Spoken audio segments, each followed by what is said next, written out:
नमस्कार दोस्तों, बहुत ही बवाल और धमाल मचाने वाला मूवी आ रहा है जो कि मूवी के नाम है सास नमरी बहू दस नंबरी।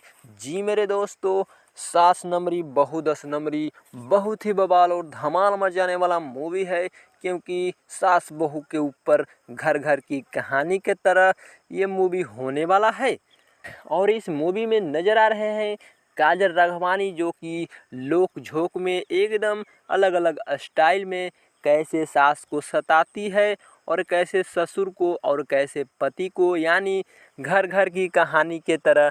देखिएगा, बवाल धमाल मूवी है सास नमरी बहू दस नंबरी। बहुत ही बवाल धमाल मूवी है जो कि ये मूवी आ रहा है भोजपुरी सिनेमा टीवी चैनल पर भैया। तो देखिएगा, आज आ रहा है शाम में 6 बजे। बवाल धमाल मूवी है, पारिवारिक मूवी है, देखिएगा बवाल धमाल। और कल सुबह आ रहा है 10 बजे, देखिएगा बवाल धमाल मूवी है। मिलते हैं अगले नेक्स्ट वीडियो में।